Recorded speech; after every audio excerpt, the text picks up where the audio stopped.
Comment pourrais-je me détacher de ce que je n'ai pas encore vécu?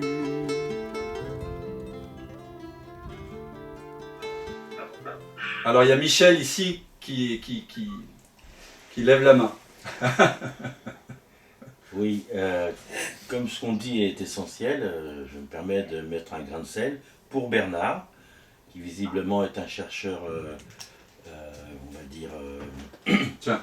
comme on aime.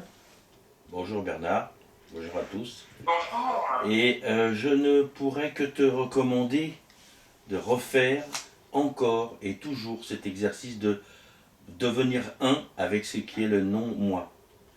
Parce qu'au moment où moi j'ai écouté ce que tu as dit, la frustration, la colère, l'impuissance, moi je suis plus la colère. Donc quand la colère est là, je suis fortement divisé. Et quand je vais faire un avec ma colère ou mon impuissance, c'est à peu près la même chose en fait, hop, quelque chose disparaît et je suis conscience. Comme tu l'as dit, je suis un vide. Ce vide, si on peut y rester un certain temps, si on n'y arrive pas parce que le mental reprend la main, on est un peu... on s'est fait un peu avoir. Si on arrive à rester ici, je suis le vide, je suis dans le vide, je suis une vacuité. En fait, si on met des mots à ce moment-là, c'est je suis conscience. Je ne suis que conscience. Je ne suis plus le mental. Et ça, c'est hyper précieux parce que c'est ce qu'on expérimente dans les stages de Dan, petit peu de tirage, docteur, mais c'est vrai que c'est difficile de le faire par soi-même. Et par rapport à Alain André, par exemple, eh bien, il faut le lire, il faut le méditer pour le vivre.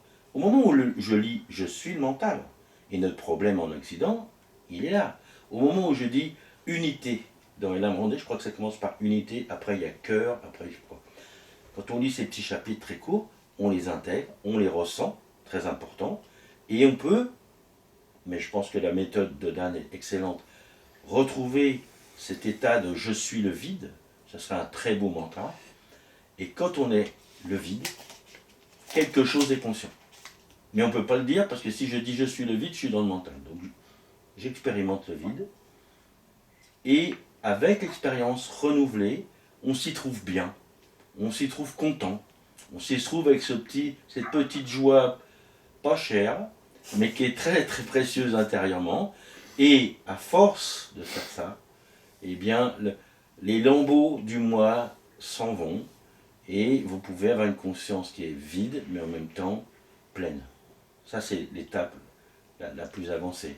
Mais en tous les cas, tu as très bien dit ça, on t'a tous entendu, si on t'a suivi, on a tous bénéficié de ce que tu as dit, moi le premier, et d'être le vide, c'est extrêmement précieux comme connaissance là.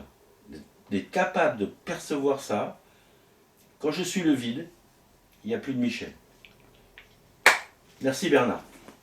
Bravo, merci beaucoup à toi et franchement tu as dit des choses vraiment essentielles parce que moi-même, comme toi, j'ai expérimenté la colère, j'ai expérimenté la peur, c'est-à-dire que je suis devenu la colère, je suis devenu la peur et c'est ce genre d'émotion qu'on peut tous connaître naturellement, je pense qu'on connaît tous, c'est une façon de la surpasser, cette colère. Cette colère, par exemple, si on parle de la colère.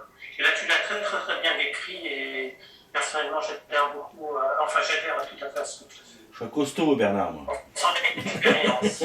Alors, maintenant que mes pompes ont été bien cirées par Michel, je suis désormais en mesure de dire... Quel bruit. Il pourrait continuer le satsang, hein, Michel est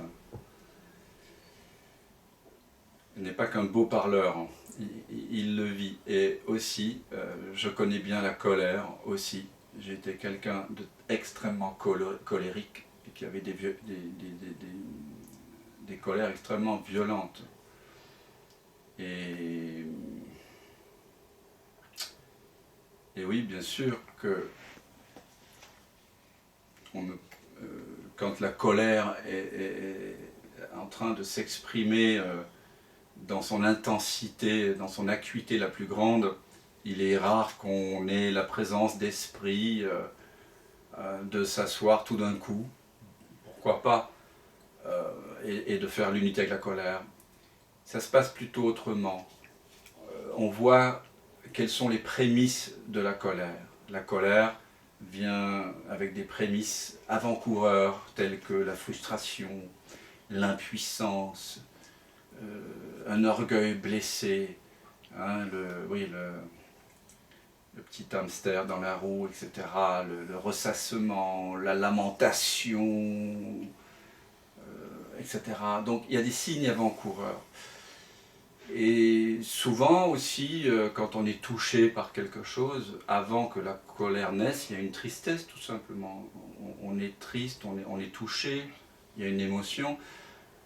Et en fait, avec les années, j'ai appris à faire l'unité, à affronter, pas à affronter, mais à accueillir, à embrasser cette tristesse ou ces moments de susceptibilité, ce moment où je me suis senti dévalorisé, humilié, ceci, cela. Je les ai écoutés des centaines, des milliers de fois. Et en fait, du coup, ça ne monte pas. Hein. La chantilly ne monte pas. La moutarde ne monte pas jusqu'au nez. Donc voilà, donc ça prend un temps par rapport aux colères. Hein. Donc il faut être très attentif. Bisous aussi à toi, Monia. Très attentif aux signes avant-coureurs de ces explosions. Mais moi je dis toujours, tout ce à quoi tu résistes persiste. C'est comme ça. Tout ce que tu embrasses s'efface et laisse place à l'espace de ta vraie nature qui est sans trace. Donc, ce que tu viens de faire, Bernard, révèle ta vraie nature. Il y avait deux façons de faire. Soit nous entrions dans une conversation, la conversation peut être éclairante et peut parfois nous faire basculer dans le soi, c'est vrai. Ou alors, comme on l'a fait, eh ben, tu as décidé de glisser dans l'expérientiel, tu vois, de faire ta petite poupée de sel et d'aller vers l'océan de l'impuissance. Et je crois que le plus grand maître que moi j'ai eu dans ma vie, c'est l'impuissance. Vraiment. Vraiment. Et d'ailleurs, je vois que quelques personnes, il y a parmi vous quelques personnes qui vont faire le stage, ou qui ont fait le stage de 9 jours avec moi, ou qui vont le faire. Eh bien, ceux qui l'ont fait le savent, et vous allez le connaître. Je pose à un moment donné dans la séance d'initiation que nous allons faire ensemble, qui dure 1h30 à 2 heures avant le stage, souvent à un moment donné de cette séance d'initiation, la question fondamentale finalement, tout irait très bien si seulement. Et s'il y a une réponse à cette question, ça veut dire qu'il y a la croyance que je suis quelqu'un et que ce quelqu'un pourrait s'améliorer. Cela signifie que cet instant n'est pas le plus beau, le meilleur, le plus paisible du monde. Or, il l'est. Il l'est si je sens la vie. Si je pense la vie, il y aura toujours un moment mieux plus tard que maintenant, ailleurs qu'ici. Donc en posant cette question, on fait émerger l'ego en fait. Et c'est très important de se rendre vulnérable, de ne pas simplement se dire la posture de l'éveil ou la posture du sachant. Hein. Donc tout irait très bien si seulement j'étais pas malade, ou si seulement j'avais pas dit ça à mon père, si je m'éveillais à ma vraie nature. Et alors là, il faut prendre ce désir, le transformer en ok, sans que tu voudrais ne pas être malade, tu veux ne pas être malade, mais que c'est pas possible. Et là, on va faire émerger cette frustration que tu viens de rencontrer. Tout irait très bien si seulement je n'avais pas de problème d'argent. Ok, sans que tu voudrais ne pas avoir de problème d'argent, mais que tu n'y peux rien. Et ça, je l'ai fait des centaines, voire des milliers de fois sur 10 ans. Tous les jours. Parce qu'on fait monter l'ego, on fait mousser l'ego, hein, et en même temps, on l'embrasse.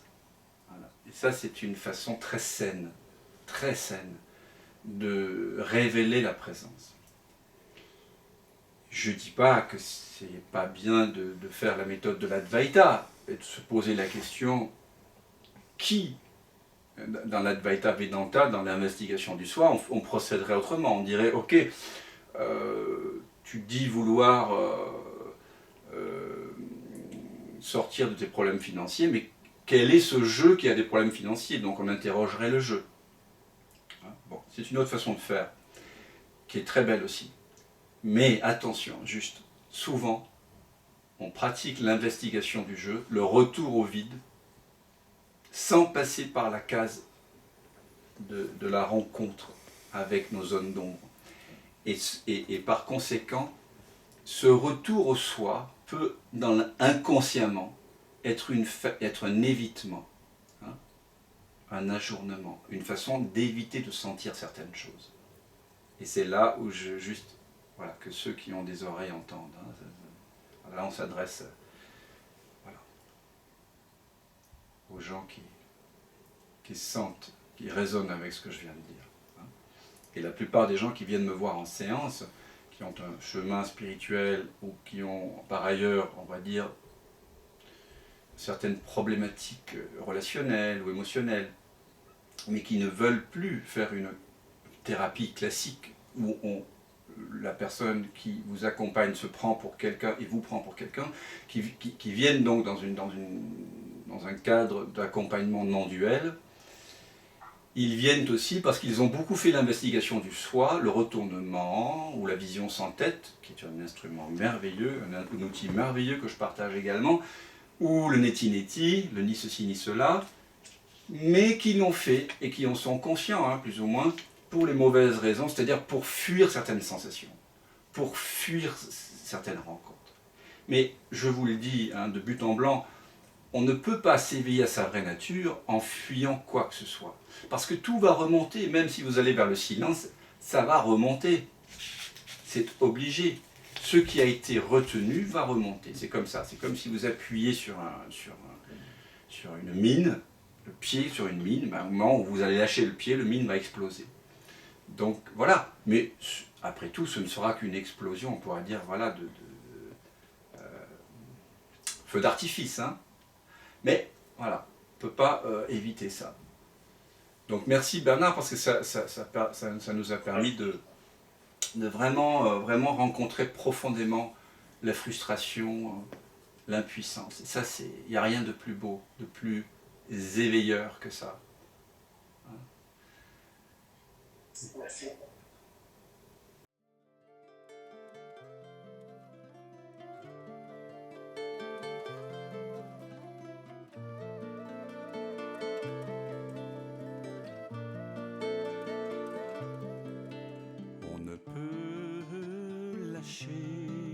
Que ce que l'on a tenu, mais comment pourrais-je me détacher de ce que je n'ai pas encore vécu?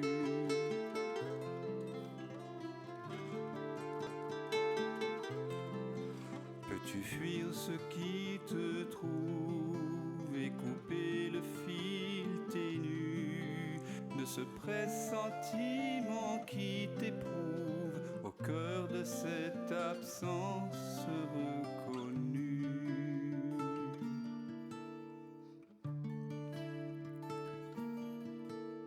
Ce qui s'obstine pendant le sommeil, ce que tu sens juste après le réveil, garde la fleur des dérives à la saveur d'autres rives, à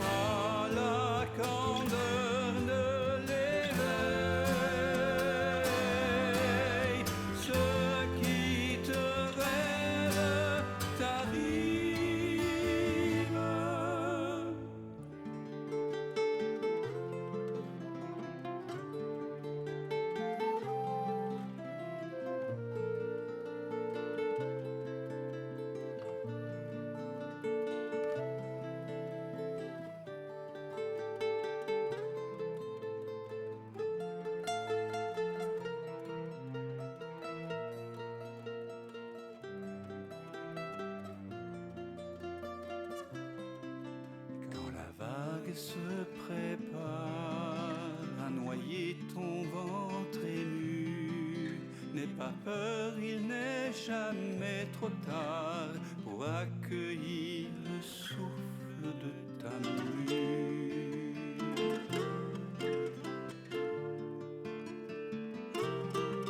Le passé n'existe pas quand le cœur est mis à nu.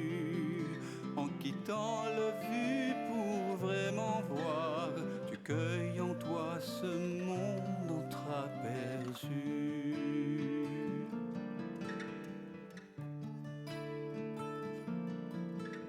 Ceux qui persistent pendant le sommeil, ce que tu sens juste après le réveil, garde la fleur d'autres rives et la beauté des dérives. À la fraîcheur de l'éveil, ce qui te rêve t'arrive.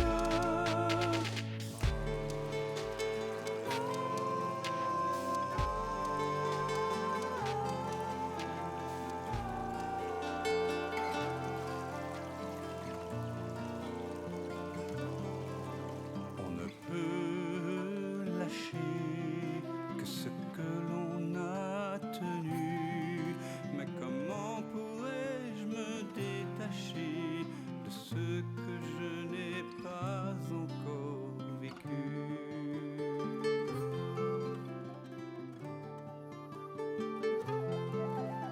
Pour renouer avec ce fil ténu qui nous relie, c'est un